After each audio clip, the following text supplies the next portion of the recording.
यूं ही नहीं बनता कोई इतिहास, अपने कर्मों और परिश्रम की भट्टी में तपना पड़ता है। कीचड़ में खिलते हैं फूल कमल के, कांटों के बीच में भी गुलाब को हंसना पड़ता है। अपने कर्मों के बल पर कई कई दिनों तक भूखा रहकर, गरीबी, अंधभक्ति, अशिक्षा, छुआछूत के दंश को झेलकर, समाज की कुरीतियों से लड़कर, ब्राह्मणवादी पत्थर पर लकीर खींचकर इतिहास लिखने वाला एक महानायक की अमर कथा। साहब मेरे भीमराव की 130वीं जयंती पर कोटि कोटि नमन। संध्या हो रही है, पश्चिम दिशा में लाली फैल रही है, पक्षी चहचहाते हुए अपने घोंसले में लौट रहे हैं। बरौदा के राजमार्ग पर पेड़ के नीचे एक युवक बैठा है। वह फूट फूट कर रो रहा है, आंसुओं का झरना लगातार झर रहा है। कोई धीरज नहीं देता उसे, कोई राह नहीं दिखाता उसे। अचानक वह उठ खड़ा हो जाता है, आंसू पोंछ कर सोचता है, मैं अछूत हूँ, यह पाप है। किसने बनाई है छुआछूत की व्यवस्था? किसने बनाया है किसी को नीच किसी को ऊंच? भगवान ने? हरगिज नहीं, वह ऐसा नहीं कर सकता। वह सबको समान रूप से जन्म देता है। यह बुराई मनुष्य ने पैदा की है, मैं इसे मिटा कर रहूंगा, कुछ निश्चय करता है। और वह युवक मुंबई लौट आता है। फिर वह जो कुछ करता है उसके कारण आज सारा देश में बाबा साहेब के नाम से स्मरण करता है। नमस्कार, मैं अनुपम आलोक और आप देख रहे हैं अनुपम ज्ञान। आइए इस वीडियो में मैं बाबा साहब के जीवन तथा किए गए कार्यों पर प्रकाश डालता हूं। लेकिन उससे पहले आपसे आग्रह है कि आपने अगर अभी तक मेरे चैनल अनुपम ज्ञान को सब्सक्राइब नहीं किए हो तो कृपया सब्सक्राइब कर बेल आइकन को अवश्य दबा दें, जिससे इसी तरह के ज्ञानवर्धक तथा मनोरंजक वीडियो सबसे पहले आप तक पहुंचे। मध्य प्रदेश के महू नगर में रामजी सकलपाल नाम के एक सूबेदार मेजर थे। वे महार जाति के थे। 14 अप्रैल 1891 ईस्वी को उनके घर 14वीं संतान ने जन्म लिया। उनकी अल्प आयु में ही माता भीमा बाई का देहांत हो गया। फिर चाची मीराबाई ने उनका लालन पोषण किया। वे बालक को प्यार से भीमा कहकर बुलाया करती थी। बाद में वही बालक भीमराव रामजी अंबेडकर कहलाया। जिस वर्ष भीमराव का जन्म हुआ उसी वर्ष रामजी सकलपाल नौकरी से छुट्टी पाकर रत्नागिरी के दपौली स्थान पर आ गए। यहीं भीमराव को पहली बार एक मराठी स्कूल में भर्ती कराया गया। 4 वर्ष बाद वे पिता के साथ सतारा आ गए और सरकारी स्कूल में भर्ती हुए। सन 1905 में रामाबाई नाम की कन्या से भीमराव की शादी हो गई। उस समय वह 9 वर्ष की थी। शादी के बाद भीमराव अपने पिता के साथ मुंबई चले गए। वहाँ वे एल्फिस्टन स्कूल में भर्ती हुए। इस स्कूल में छुआछूत की कुप्रथा नहीं थी। सन 1907 में भीमराव ने मैट्रिक परीक्षा उत्तीर्ण की।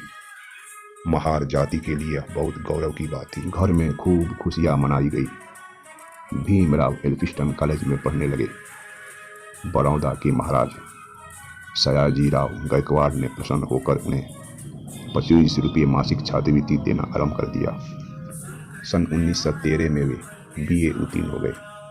महाराज ने उन्हें बड़ौदा बुलाया और दरबार में नौकरी दे दी। दुर्भाग्य से इसी वर्ष उनके पिता का स्वर्गवास हो गया।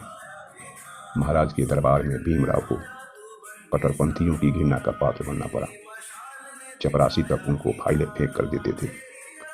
तंग आकर भीमराव ने नौकरी छोड़ दी। वे फिर महाराज से छात्रवृत्ति पाने में सफल हुए और उच्च शिक्षा के लिए कोलंबिया चले गए। अपनी महार जाति के वे पहले विद्यार्थी थे जिन्हें विदेश जाने का अवसर मिला। कोलंबिया विश्वविद्यालय में पढ़ते समय भीमराव अंबेडकर को अनेक नए अनुभव हुए। वहाँ उनके सबका प्यार और समानता का व्यवहार मिला। उन्होंने डॉक्टरेट की उपाधि पाई। सन 1916 में वे कोलंबिया से लंदन पहुंचे। वहाँ 1 वर्ष रहकर वे मुंबई लौट आए। महाराज गायकवाड़ ने उनको सेना में सचिव के पद पर बड़ौदा बुला लिया, किंतु वहाँ भी उनको घृणा का शिकार होना पड़ा। अधीनस्थ कर्मचारी उनसे घृणा करते थे। कार्यालय में उनको पीने के लिए पानी तक नहीं मिलता था। इस व्यवहार से उनका हृदय टूट गया।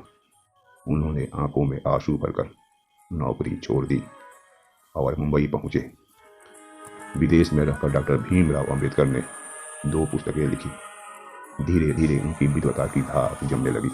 मुंबई के एक कॉलेज में उन्हें प्रोफेसर के पद पर नियुक्त कर लिया गया, किंतु यहाँ भी संघर्ष कम नहीं हुआ। किसी प्रकार भीमराव ने 2 वर्ष निकाले। अंत में यहाँ भी उन्हें त्यागपत्र देना पड़ा। सन 1920 में उन्हें छुआछूत की बुराई से लड़ने के लिए मुख्य नायक नामक साप्ताहिक अखबार निकालना आरंभ किया। साधनों के अभाव में कुछ समय बाद उसे बंद करना पड़ा। भीमराव पढ़ने के लिए फिर लंदन चले गए। वहाँ 3 वर्ष रहकर उन्होंने अर्थशास्त्र में BAc की उपाधि प्राप्त की। सन 1923 में वे मुंबई लौट आए और उन्होंने वकालत आरंभ कर दी। 1 वर्ष बाद कुछ मित्रों की सहायता से उन्होंने बहिष्कृत हितकारी सभा की स्थापना की। दलितों की समस्या हल करना इस सभा का मुख्य उद्देश्य था। सन 1927 में उन्होंने बहिष्कृत भारत नामक समाचार पत्र भी निकाला। इसी वर्ष वे मुंबई विधानसभा के सदस्य बनाए गए।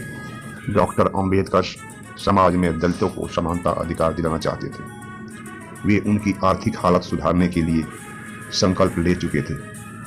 दलितों का इतिहास बताने के लिए उन्होंने क्षुद्र कौन थे नामक पुस्तक लिखी, जो बहुत लोकप्रिय हुई। भारत के वायसराय ने उन्हें उनकी योग्यता से प्रभावित होकर अपने सचिव मंडल का सदस्य बनाया। सन 1947 में भारत के स्वतंत्र होने पर वे संविधान सभा के सदस्य चुने गए। संविधान का प्रारूप इन्हीं की अध्यक्षता में तैयार हुआ। उन्होंने इसमें दलितों को समानता का अधिकार दिलाया। राष्ट्र की एकता के लिए भी उन्होंने कई बातें संविधान में सम्मिलित कराई। 15 अगस्त 1947 को स्वतंत्र भारत के प्रथम सरकार डॉक्टर अंबेडकर भारत सरकार के कानून मंत्री बने। डॉक्टर अंबेडकर ने पुराने कानूनों में कई सुधार की नींव रखी।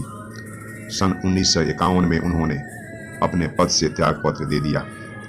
सरकार से अलग होकर वे पूरी शक्ति से दलितों की सेवा में जुट गए। दलित समाज उन्हें देवता की तरह पूजने लगा। वे जहां जाते थे, जय भीम के नारों से आकाश गूंज उठता था। रूढ़िवादियों के आगे वे झुकना नहीं जानते थे।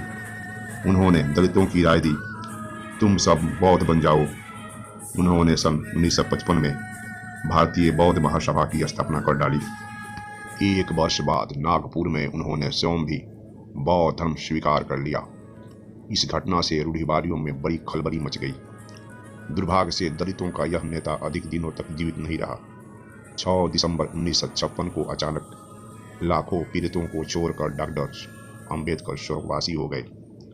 दलित कहा जाने वाला समाज अब भी डॉक्टर अंबेडकर को बाबा साहब कहकर सम्मान देता है। वे देश के पिछड़े और दलित समाज के प्राण थे। बचपन से ही उन्होंने कठिन परिश्रम करने की आदत थी। नित्य 18 घंटा पढ़ना उनके लिए सहज बात थी।